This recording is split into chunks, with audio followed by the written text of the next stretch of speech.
જાને ગયો ના બોલે રે સ્વામિનારાયણ ભગવાનની જય. શ્રી સ્વામિનારાયણ ભગવાનની જય. મૂકી દો. બોલે આવે શ્રી અક્ષર પુરુષોત્તમ મહારાજની જય. અનંત સ્વામી મહારાજની જય. શ્રી મહારાજની જય. શ્રી મહારાજની જય. યોગીજી મહારાજની જય. અમુક સ્વામી મહારાજની જય. સ્વામી મહારાજની જય. રામ મહોત્સવની જય. મહોત્સવની જય. ખબર ને બાળકોની જન્મ કઈ ઉજવવાની? બે બે અને આપણે શું કરવાનું? સભા સેવા. આપણને મોટો મોકો મળ્યો. પહેલી વાર બાપાની જન્મજયંતિ સંસ્થા ફર્સ્ટ ટાઈમ ઉજવવાની છે. જે પ્રમુખ સાહેબ મહારાજની ઉજવણી હતી ને, પ્રથમ વાર અટલાદરામાં બાપાની જન્મજયંતિ ઉજવાશે ને એમાં આપણને લાભ મળશે આજ વર્ષે. એમાં આપણે સેવા કરવાની ચેતન મળે ને તન મન ધનથી. એટલા માટે કહું કે આપણે આ દેખાય એટલા જ છે. કારણકે મંદિર મોદી સુધી તો આટલા જ કરવાનું. બીજા બધા જે તે ટાઈમે આવશે. જે તે ટાઈમે એટલે સ્ટેજ હશે ને તે વખત સ્ટેજ આપીશું તો ચડવા આવશે. અને સેવાનો મોકો આવશે તો કરવાની કોને? આપણે. કારણ કે માથે કોણ કરવાનું? યુવકોએ. કોઈ શિલાન્યાસ વાત થાય તો યાદ કરી લઈએ. શિલાન્યાસ વખત આખી રાત જાગ્યા હોય એવા કોઈ છે ને? એ ટાઈમ સિવાય ખરેખર કોને કરવાનું તો આવશે? જાગી કોણ ખબર? કાર્યકર. આખી રાત અમે તમને આ અનુભવ કદાચ ખબર નહીં હોય. પહેલી વાર કહીએ આ લોકો નહીં ખબર. આખી રાત એક પણ પલકું માર્યા વગર અમે જાગ્યા હતા. અને પરિસ્થિતિ એવી હતી કે પગ કામ કરતા નતા. કારણ કે બીજે દિવસે ટાઈમ દિવસ ત્યાં સતત કરતા હતા. આગલે દિવસ વરસાદ પડ્યો. ખબર ને વરસાદ પડ્યો તો ખાડો ભરાઈ ગયો. ધવલનો રાતે મને ફોન આવ્યો હતો. ધવલ આવ્યો તો રાતે તારો ફોન જઈએ જતો તો ધવલ તે વખતે એને મને ફોન કર્યો કે ખાડો ભરાઈ ગયો છે. આપણે બધા લીપી લીપીને આવ્યા ને તો સવાર કરીશું. રાતે બધાના ફોન આવ્યા. પ્રકાશભાઈ નો આવ્યો, વસાનો આવ્યો, કનુભાઈ નો આવ્યો, બધા ફોન આવ્યા પર. પણ કરવાના શું હતા? તે રાત્રે અમે આ કાર્ય જોવા જ ગયા. રાત્રે જોવા કે સવારે જ ગયા તો સવારે પાણી ખાડામાં એટલું પાણી અને બાજુ આજુબાજુ એટલું પાણી. એટલે ના મંડપ વાળું કામ થાય કે ના આપણું કામ. અને એમાં સૌથી મોટી મહેનત જો કરી હોય તો પાણી તો થોડું હતું તો ઉડેચી લીધું આપણે 8-6 હેલિકોપ્ટર પર. પછી મહિલાઓએ જે કાર્ય કર્યું, 8-10 મહિલાઓએ જે કાર્ય કર્યું ને એ તમે કોઈ ના કરી શકો. યુવકો ગમે તેવો નિષ્ઠાવાન હોય તો એ લડી જાય. કારણ કે તે દિવસ હતું હું ખબર એકાદશી પ્લસ ઉપર તડકો, ઉનાળાનો તડકો હતો. હા તે 40 ડિગ્રી ટેમ્પરેચર. ઉનાળાનો તડકો. અને મહિલાઓ જે ઉચકતી હતી ને પાણી પુરુષો જે 4-5 હતા તેનું પાણી જ ઉડ્યું હતું. પણ જે રગડો હતો ને રગડો કેવો હોય? રગોળી. અને એ કડીએ ઉચકીને પાછું બહાર નાખવાનું. એકાદશી નો ઉપવાસ વાળા જતા બધા ઉપવાસ કરતા. અને પાછો રગડો.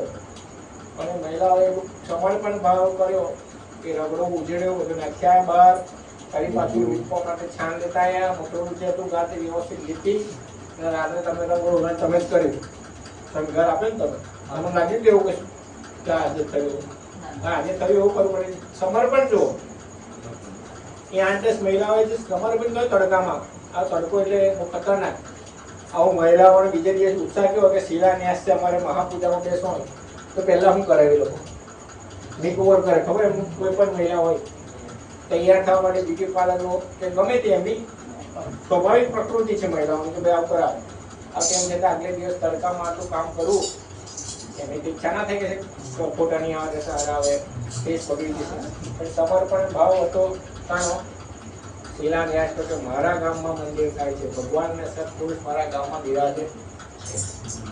હા પછી બીજે દિવસ જે રાત્રે તમારે સ્ટેજ બનાવનારા મંડપવાળા જ્યાં સુધી મંડપ ના બનશે ત્યાં સુધી સ્ટેજ તૈયાર ના થાય સુધી મંડપ ના બને. એટલે અમે બધા કામ કરવું હતું પણ કરવું શું?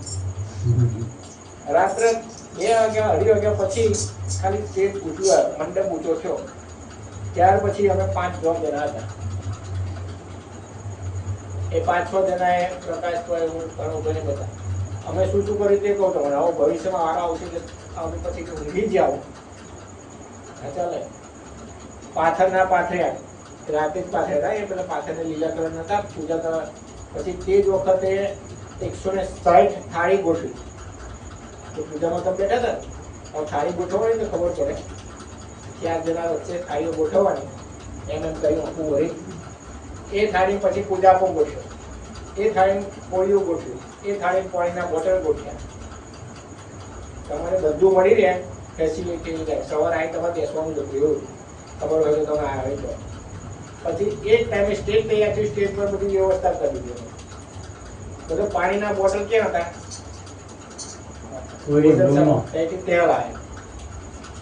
આ બધું રાત્રે કહ્યું પ્રકાશભાઈ રાત્રે લગભગ 4 વાગ્યાની આસપાસ કુલર લાયા. 4 વાગ્યાની આસપાસ પ્રકાશભાઈએ બધું કનેક્શન આપ્યું કુલરો. આટલા મહિના પછી એટલા માટે કહો 4 વાગ્યા પછી કુલરોનું કનેક્શન કુલરો થોડી લાયા. કારણ કે કોઈની તાકાત નથી. એ 2-3 જણા હતા ને તો એમ કરતા દખલ મારતા ના મને કરવું.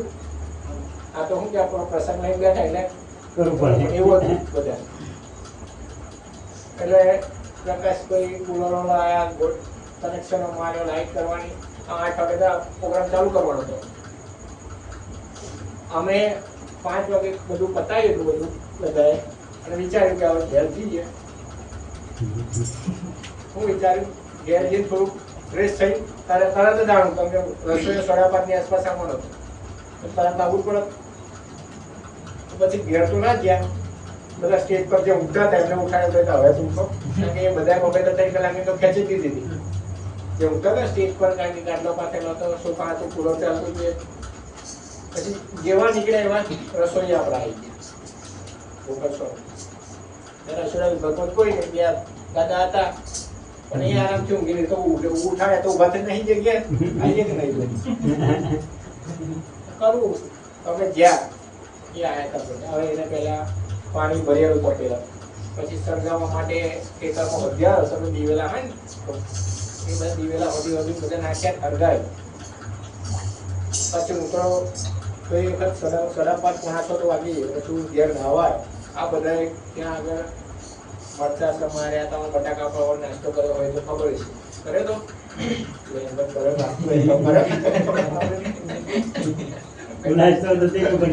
નાસ્તો વિચારો કરી કે પછી ખબર નહીં. અમે આ બધું પ્રકાશ કોઈ વધારે 3 જણા બટાકા સમારે, મરચો સમારે બધું નાખી કરી પેલા ભાઈ બનાવડાવ્યું. હવે તે વખત સામાન અહીંથી લઈ જવાનું કહી હતો મંડપે. કોઈની રીત કેવું જવાનું એ બધું લઈ ગયા. અને તમને સારામાં સારી બટાકા પૌવાનો નાસ્તો મળ્યો અને સારામાં સારું જમવાનું મળ્યું. આ જમવા વખત તમને ખબર છે તમે ભાઈ કેમ તો ફોટો મારી છે કે 15-20 મિનિટ કેમ બોલે તમને અનુભવ થયો છે કેવું થયું છે. અને આ બધામાં જો તમે ઇન્વોલ્વમેન્ટ થશો તો જ મજા આવશે. તમારું ઇન્વોલ્વમેન્ટ કેટલું જોશે? 100%. 50% નહીં, 80% નહીં, 90% નહીં. 100% ઇન્વોલ્વમેન્ટ હશે ને તો આપણું આ મંદિર શોભશે. એટલે યુવકો કિશોરવાળા અત્યારે મંદિરની બાજુમાં એક સભા હોલ મોટો બનાવે છે. મંદિર જોયું ને બધા એની બાજુમાં થોડું અત્યારે જગ્યાનું એનું ચાલે છે. ભૂમિ અધિકારનું ચાલે છે. આ એ બધું થશે નવો સભા હોલ જો તૈયાર કરે છે. એ લોકોનું સમર્પણ ભાવ તો આપણે જોઈએ છે. એનું યુવા મંડળ હોય મેન શું છે? યુવા છે, ઠાકો છે. ઠાકો તો ખાલી આવશે ખુશી કહીશું થોડું તો અમુક બાજુ કરશે. તો તમે કરશો તો જ મજા આવશે. ઠાકો હું પછી ગુદાહારી કરવાનું કામ કરશે. આ સીધી કહેજો. કારણ કે અમે તમારું યુવકો કરીએ આપણે આપણી નવી માહિતી કરીએ, એમના જૂના માહિતી કરીએ, એમને ફાવે ના અને આપણે ખવડાવીએ ના એટલે એમને શું કહી દઉં તમે અમે કરી લઈએ. તો હવે આ પ્રસંગ આપણો આવે છે એ પ્રસંગ હવે તમારે શું કરવાનું 100% આપવાનું અને એના ભાગરૂપ પ્રસંગ આવે પહેલો કયો આવે આ મહિના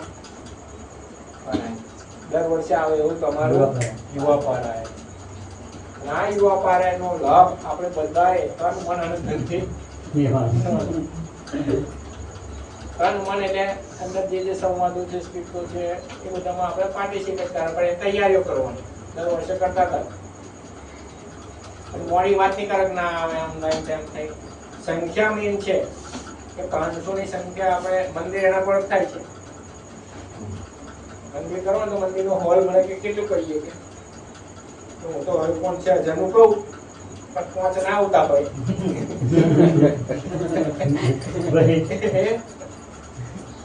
પારાયણ તો પારાયણ આવતા હોય બરાબર. પ્રસાદ ને જો પારાયણ તો પછી મૂકો સંતો આ બધું જોઈ એટલે એટલું જોયે વાર્તા કરે ચર્ચાઓ કરે એટલે આપણે શું કરવાની મેઇન અત્યારે સંપર્ક કરવાનો. આ પારાયણ આપણે એવું સમજો મંદિરનો હોલ તૈયાર કરશે. આ પારાયણ આપણો મંદિરનો હોલ તૈયાર કરશે સમજો. એ તો સારું ડીલે થઈ ગયું એનો વાતાવરણ નથી થઈ ગયું તમારે પરમ દિવસ હતું થોડું પ્રોગ્રામ અંદર બધું ફિક્સ થઈ ગયું છે. પણ જો સંખ્યા હશે તો સંતોને થોડો અનુભવ થશે તો ઘેર કરજો. સંતો નવા છે સંતો કઈ થતા જ નહીં. આ કોઠારી સ્વામી છે ડાયરેક્ટ કાર્ય એવું થઈ ગયું છે. મેઇન આપણે આવે છે મેઇન સંપર્ક કરજો. ઘરમાં મમ્મી પપ્પા દાદા દાદી ભાઈ બેન પડોશી બધાને કહેજો. ઇવન ગર્લફ્રેન્ડ ને પણ કઈ કહેજો આવો ભાઈ તો યુવકો છે એટલે કહી દો કે સભામાં લાભ લેવા આવો તો ભવિષ્ય સત્સંગી થઈને જ આવશે ડાયરેક્ટ આવી દો ભાઈ. જેથી કરીને ફાયદો થાય સત્સંગની સભા વધે સભા વધે તો પારાયણની સંખ્યા તો એકાદ બે હરિભક્ત નિષ્ઠાવાન થઈ જાય. નિષ્ઠાવાન હરિભક્ત એટલે મને કેવા કે આપણે પ્રશ્ન પૂછ્યો કે દાદા ખાચર કોણ હતા? સ્વામિનારાયણ ભગવાન જ્યારે અહીંયા ગુજરાતની ધરા પર પધાર્યા એમાં સૌરાષ્ટ્રની ધરા પર પધાર્યા ત્યારે પોતે જેતલપુરમાં જ્યારે યજ્ઞ કર્યો ત્યારે એમના વખતમાં સ્વામિનારાયણ ભગવાન નીલકંઠની રૂપે જ્યારે પધાર્યા ત્યારે ગંગામાં કરીને હરિભક્ત હતા.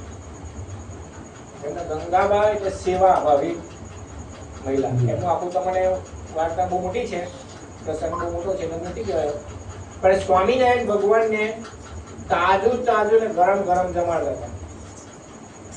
સ્વામિનારાયણ ભગવાન જેતલપુરથી ગમે ત્યાં હોય પોતાના માથે ગંગામાં કઢ્યું લે, અહીંયા પર સગડી લે તપતી અને એની ઉપર હાથ કે દાળ હોય અને ગરમ રહે.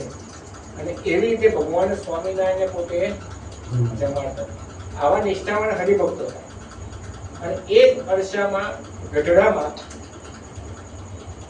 દાદા ખાચર રહેતા હતા અને ત્યાં ભગવાન સ્વામિનારાયણ ગયા અને દાદા ખાચરના પિતા શ્રી દ્વારા આ સત્સંગ દાદા ખાચરને થયો. અને દાદા ખાચરને અનન્ય નિષ્ઠા થઈ તો ભગવાન સ્વામિનારાયણને જેતલપુરથી પસંદ કર્યું તો ત્યાંથી ક્યાં થયા? ગઢડા. અને ગઢડા દાદા ખાચરને ત્યાં ભગવાન સ્વામિનારાયણ 30 વર્ષ રહ્યા. અને દાદા ખાચરના તન મન અને ધનથી સમર્પણ હતા. તન મન એટલે ભગવાનનું વચન પડે ને દાદા ખાચર કરી દે. ભગવાન સ્વામિનારાયણ એક વખત કે દાદા ખાચરની બે બેન હતી, લાડુબા અને જીવજીબા. ભગવાન સ્વામિનારાયણ દાદા ખાચરને કે દાદા ખાચર આ બધું જે તમારી સંપદા છે આ એટલા મોટા એ નતા કે દાદા ખાચર એટલું મોટો ગરાશ નતો. અત્યારે હરિભક્ત થોડું હતું થોડું પણ એટલું મોટું નતું. તો કે આ તમારું બધું જે ધન છે તે બધું તમારી બહેનોને આપી દો. દાદા ખાચર વિચાર ના કરો. દાદા ખાચરે બધું પોતાની બહેનોને આપી દીધું જે ધન હતું. પછી સ્વામિનારાયણ ભગવાન દાદા ખાચરને કે હવે તો આ બધું સંપત્તિ બહેનોની થઈ જાય અને બહેનોનું ખવાય નહીં તો તમે નીકળી જાઓ. દાદા ખાચર તૈયાર.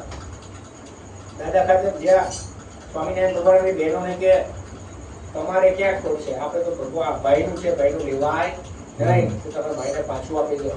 દાદા ખાચરે પાછું એમની બહેનોને. એવી રીતે સમર્પણ ભાવ દાદા ખાચરનો હતો. નિષ્ઠા હતી કે મારા ઘરમાં જે છે એ પૂર્ણ પુરુષોત્તમ નારાયણ સ્વામિનારાયણ ભગવાન છે. અને એ નિષ્ઠાને કારણે આજે વચનામૃતમાં પાને પાને દાદાનો દરબાર આવે છે. છે. દાદાનો દરબાર ગઢ એટલે ભગવાન સ્વામિનારાયણના અન્ય નિષ્ઠાવાન હરિભગત એટલે દાદા. સાચા. એનો ઇતિહાસ બહુ મોટો છે. એનો પ્રસંગ કરવા જઈએ તો તમારો પ્રશ્ન થાય.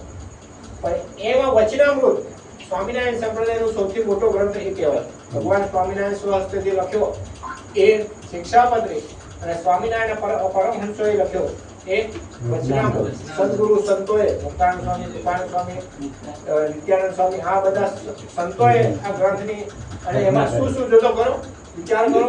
સ્વામિનારાયણ ભગવાને જે કાર્ય કર્યું એ કાર્ય તો લખ્યું પણ કયા સમયે શું બેઠું કયો ટાઈમ કઈ જગ્યા આવું નાનું નાનું વાત પણ જાણે.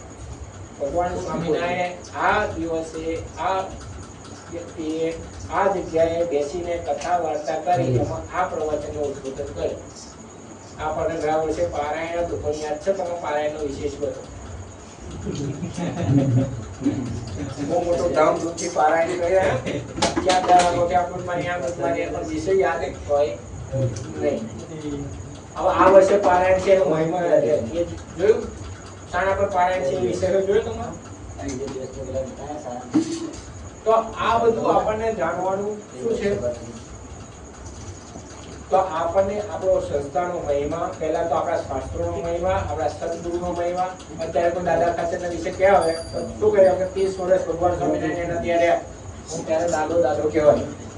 તો આવા મોટા સત્પુરુષ થયા, મોટા નિષ્ઠાન હરિભક્તો થયા. તો આપણે એમાં પણ ખાસ આપણે પણ નિષ્ઠા પડે ભગવાન અને સત્પુરુષને રાજી કરીએ. અત્યારે સમાચાર જોયા હોય મેસેજ કે આપણા વિદ્વાન સંત એવા પૂજ્ય નરોત્તમ સ્વામી, સ્વામી નરોત્તમદાસ સ્વામી, આચાર્ય આચાર્ય સ્વામી, એમને આચાર્ય સ્વામી કહીએ આપણે. એનું નામ ભૂલી ગયો. એ જ છે. એ આચાર્ય સ્વામીનો એક પ્રસંગ તો આચાર્ય સ્વામી છે ને પ્રવચનમાં માહિર હતા. આપણા ત્યારે દુધવાડા મંદિરનો પુનઃ પ્રતિષ્ઠા મહોત્સવ થઈ યાદ હોય તો 2016-17 ની આસપાસ થઈ ગયો. નરેન્દ્ર પ્રસાદ, નરેન્દ્ર પ્રસાદ દુધવાડા અને તિથોર મંદિરનો પુનઃ પ્રતિષ્ઠા મહોત્સવ થયો. એ વખત આચાર્ય સ્વામી આવ્યા હતા. આચાર્ય સ્વામી એક પ્રસંગ, જો સુખ જોઈતું હોય તો સુખ તમે ક્યાંથી લો? જો દૂધનું સુખ જોઈતું હોય તો માતાનું ધાવણ દાવવું પડે. પણ જો દૂધનું સુખ ના જોઈતું હોય તો દૂધનું સુખ જોઈતું હોય તો માતાનું ધાવણ જવું પડે. પણ એ દૂધનું સુખ જો પશુમાં જોઈતું હોય તો ક્યાં જવું પડે? આચળમાં. પણ જો આચળમાં જઈએ તો દૂધનું સુખ મળે અને આચળની જગ્યાએ આગળ શીગડામાં માથું ભરીએ તો છઠ્ઠીનું દૂધનું ધાવણ યાદ આનો પ્રસંગ હતો. મને બહુ એક્ઝેક્ટ નહીં ખબર પણ આવા પ્રસંગો થ્રુ એમની કોમિક ભાષામાં અને વર્તણૂકમાં એટલું ક્લાસિક હતા કે અત્યારે અક્ષરધામ જમા ગયા એટલે ધામમાં ગયા છે એ વાત. તો જે નરેન્દ્ર પ્રસાદ સ્વામી આચાર્ય સ્વામી અત્યારે ધામમાં ગયા છે. આપણે સૌ ભગવાન સ્વામિનારાયણ પૂર્વ પ્રમુખ મહારાજ, મોહન મહારાજને પ્રાર્થના કરીએ કે અમે એના સાથે વિરાજમાન કરી સેવાનું સુખ આપે. સ્વામિનારાયણ સ્વામિનારાયણ સ્વામિનારાયણ સ્વામિનારાયણ સ્વામિનારાયણ સ્વામિનારાયણ સ્વામિનારાયણ સ્વામિનારાયણ સ્વામિનારાયણ સ્વામિનારાયણ સ્વામિનારાયણ ભગવાનની જય. જય દોલાતી કર ઓગોડી જાય.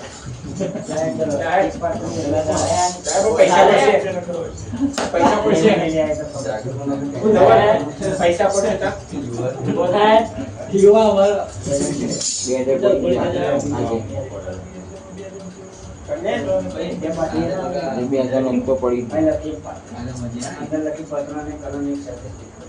ચાલો કોનો બર્થડે હતો આ મહિના? કરણનો બર્થડે હતો.